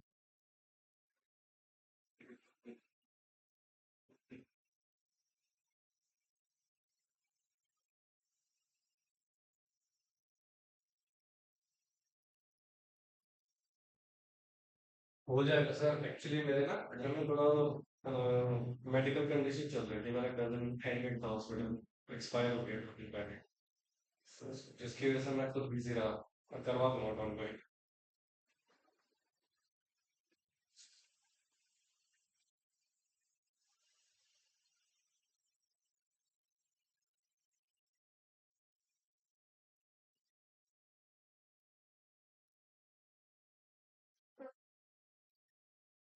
अच्छा तुम लोग अभी मेरे ख्याल से सारे लोग 18-19 साल के होंगे नहीं। हाँ। तो एक काम क्यों नहीं करते तुम लोग, और महीने में तुम लोग 1000 रुपए तक इकट्ठा कर सकते हो। 500 रुपए, 800 500 रुपए, है ना। आप लोग ना एक तो SIP कर लो। सुन तो ले, चुपचाप से ना। दूसरा, इफ यू कैन अफोर्ड, आप ना अपना टर्म इंश्योरेंस ले लो। क्योंकि तुम्हारी एज के हिसाब से ना अभी तुम्हारा टर्म इंश्योरेंस का प्रीमियम बहुत कम होगा। टर्म इंश्योरेंस मतलब लाइफ इंश्योरेंस सुना होगा आपने। आप तो मंथली अगर 800 रुपये भी पे करते हो, 700-800 रुपये, 50 लाख तक का कवरेज मिल जाती है। ठीक है, और थोड़ा सा ऊपर जाओगे 1000 रुपये, तो आपको 1 करोड़ की कवरेज मिल जाएगी। तो मतलब तुम मरोगे, तुम्हारे घर वालों को कम से कम 1 करोड़ रुपए मिल जाएंगे। और एक एज के बाद, 60 साल के बाद अगर जिंदा रहे, तो वो सारा पैसा तुम्हारा। ठीक है ना। तो SIP अपने लिए कर लो, टर्म इंश्योरेंस अपने घर वालों के लिए। मर के भी खुशी के जाओ। तो मरने की तुम्हारे घर वालों को दुख से ज्यादा खुशी होगी, चल ठीक है कुछ तो अच्छा हुआ।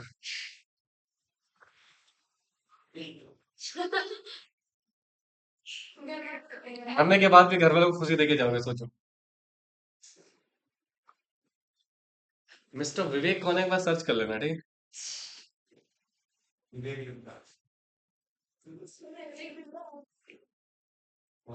विवेक बिंद्रा बेटा एक व्यक्ति है इस धरती पे। वीडियोस वगैरह बनाते हैं। Motivational speaker.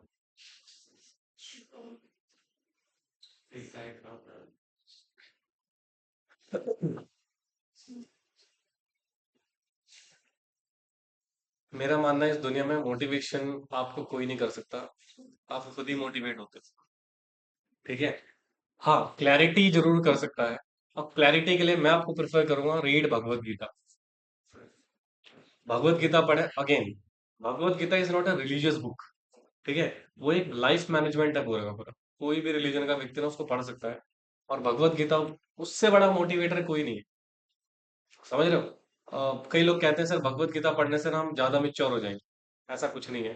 आपकी अंडरस्टैंडिंग कैपेसिटीज बढ़ जाएंगी। समझ रहे हो? तो इसलिए भगवत गीता भाई मैं हर किसी को प्रेफर करता हूँ तो रीड करो। डेली कम से कम नहीं तो 15 मिनट दो समय। ठीक है, तो उससे ना आपके थॉट्स बहुत क्लियर होंगे। जो भगवान श्री कृष्ण का उपदेश है ना उसमें, बहुत अच्छा उपदेश है।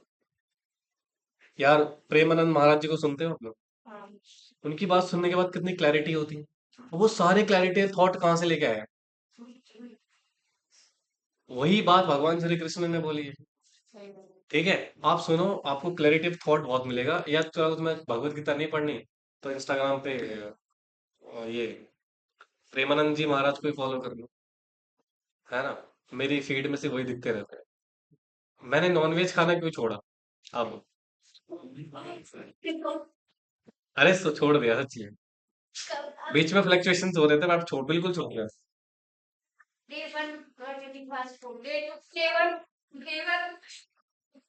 नहीं नहीं नहीं, मैंने सीरियसली छोड़ दिया। ट्रस्ट मी, ये मैं लाइव रिकॉर्डिंग सुन बोल मैं यार बोल रहा हूँ, तुम यकीन ही नहीं कर रहे हो यार। कोई बात होती है? सब मोह माया है इस दुनिया।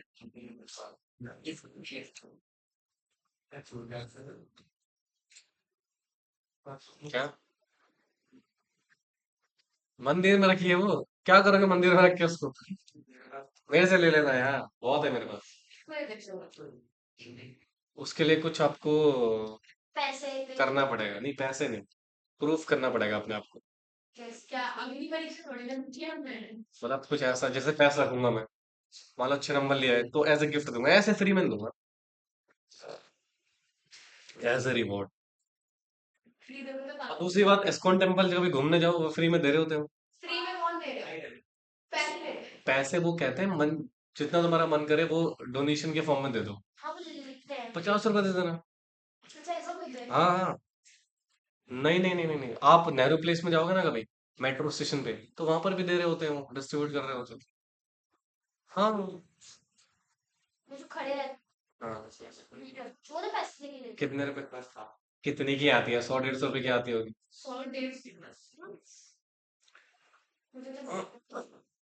गीता प्रेस वाली ले लो। कुछ गीता प्रेस। मैं तो दूंगा लेकिन टेस्ट में पास हो पाएंगे?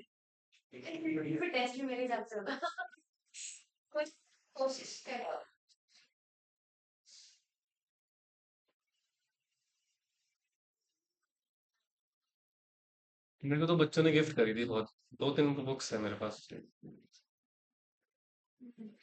मेरे पास एक बुक और है, महाभारत का आवरण, बहुत अच्छी बुक। हाँ, वो नहीं पढ़ पाओगे यार, वो बहुत टफ है थोड़ा समझना उसको।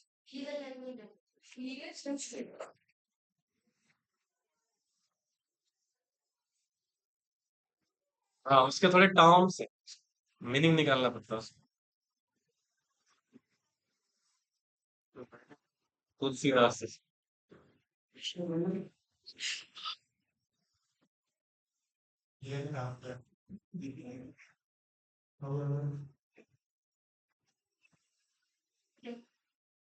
वैभव से फालतू की बोलते हुए पता ना, फेवरेट स्टूडेंट है मेरा वो।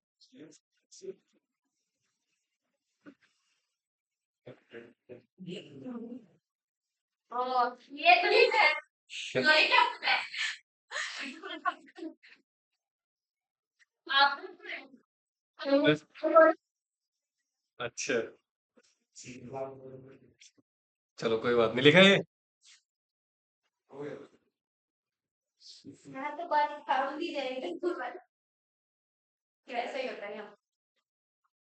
कॉल ऑप्शन पुट ऑप्शन समझ आया आपको?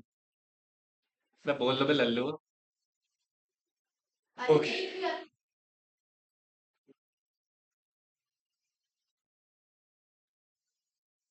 जल्दी करो यार, मुझे नेक्स्ट क्लास में ना एससीआर या शुरू करवाना है यार। सच में निपटाना चाहता हूँ जल्दी, लेकिन है भी बहुत इसमें।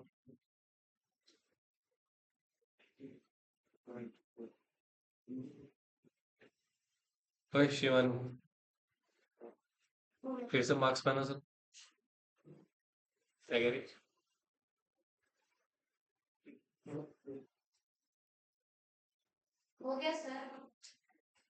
लो, करेंसी फ्यूचर में हम क्या खरीदेंगे? डॉलर का फ्यूचर। क्या लिखा हुआ है? क्या पढ़ लिया हमने? पढ़ लिया ना? अच्छा, कॉल ऑप्शन ना दो तरह के होते हैं, एक होता है यूरोपियन स्टाइल का और एक होता है अमेरिकन स्टाइल का। यूरोपियन और अमेरिकन, अब ये दोनों में डिफरेंस क्या है? कुछ भी डिफरेंस नहीं, एक्सपायरी डेट का डिफरेंस है। किसका डिफरेंस है? कहते हैं यूरोपियन स्टाइल का जो ऑप्शंस होता है ना, ये वो कॉन्ट्रैक्ट हैं जो ऑप्शन हम एक्साइज करते हैं ओनली कब बेटा? Expiration date. हमारे इंडिया में एक्सपायरेशन डेट क्या है? थर्सडे। उस दिन ये क्या होता है बेटा? एक्साइज होते हैं यूरोपियन स्टाइल। तो जनरली इंडिया में कौन सा वाला चलता है बेटा? European style. ठीक है, जो एक्साइज कब होगा? एक्सपायरी डेट पे। ठीक है, बोलो जी। एक होता है अमेरिकन, ये कभी भी कर सकते हो एक्साइज, एक्सपायरी डेट से पहले या उस दिन। राइट, इसको बोलता है अमेरिकन स्टाइल। क्या बोलते हैं बेटा? ये बेटा कुछ एग्जांपल्स हैं, मैं आपको ऑलरेडी बता चुका हूँ, अगर आप रीड कर लीजिएगा। ठीक है, ओके। क्या लिखा हुआ है? ये तुम पढ़ चुके हो, पता तुम्हें? एक सेक्शन याद दिला दो। सेक्शन 62 सबसेक्शन 1 क्लॉज ए याद है? यस, वो ये पढ़ चुके हो ना? नहीं पढ़ा? कम ले लो। देखो फिर, right entitlement is a right issued by किसको? एग्जिस्टिंग शेयर होल्डर को, ताकि वो सब्सक्राइब कर सके क्या? New shares other security that share holder of the company eligible to apply under the right offer. ठीक है, तो राइट आर द ऑफर, ये जो राइट एंटाइटलमेंट ऑफर है किसको? शेयर होल्डर को, based on ratio existing equity share held on the record date. Right entitlement are issued in demat form under the ISIN number. समझ में आया? बोलो, पढ़ चुके हो ऑलरेडी? हाँ। तो क्या लिखा हुआ है? Option available to eligible equity share holder in right issue. Eligible क्या क्या ऑप्शंस हैं इनके पास? पहला, अप्लाई कर सकते हैं क्या बेटे? Right equity shares to full extent of their right entitlement. Yes, ये खुद ही शेयर परचेस कर सकते हैं। दूसरा, अप्लाई कर सकते हैं right equity shares to full extent of the right entitlement and apply the additional equity share. मतलब वो तो कर ही सकते हो, बट एडिशनल भी आप क्या कर सकते हो बेटा? अप्लाई कर सकते हो। फिर कहते हैं apply their right equity shares to extend of the part of the right without renunciation the other part. मतलब 50% शेयर्स आप एक्वायर कर सकते हो, 50% वेव ऑफ कर सकते हो बिना रिनाउंस्ड करे। जैसे 100 शेयर्स तुम्हें मिले हैं, तो तुम उससे 50 ही खरीद सकते हो, तो 50 खरीदो, कोई दिक्कत नहीं है। ठीक है ना? अप्लाई कर सकते हैं right equity shares to extend of the part of the right, और प्लस क्या कर सकते हैं? आधा पार्ट रिनाउंस कर सकते हैं। मतलब जैसे मान लो 100 शेयर तुम्हें मिले थे, 50 तुमने खुद खरीद लिए, 50 तुमने अपने कजन को परचेस करवा दिए। दैट मीन्स 50% रिनाउंस कर दिया। क्या कर दिया? रिनाउंस कर दिया। या फिर 100% क्या कर सकते हो? रिनाउंस कर सकते हो। पढ़ चुके हो ना यार ये? रिनाउंसिएशन राइट बेटा आपके पास वो राइट है जब आप शेयर मार्केट में शेयर को किसी और को ट्रांसफर कर सकते हो। खत्म, फिनिश। क्या लिखा है? लिसन, ट्रेडिंग प्लेटफॉर्म भारत में कितने हैं? सबसे पहला क्या है? मेन बोर्ड में आपका क्या आ गया? BSc main board, NSC main board. BSc मतलब, NSC मतलब सिंपल।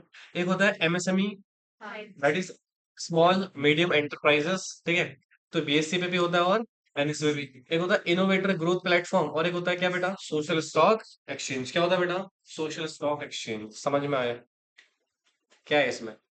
ये पढ़ेंगे नेक्स्ट क्लास में। ठीक है, थैंक यू।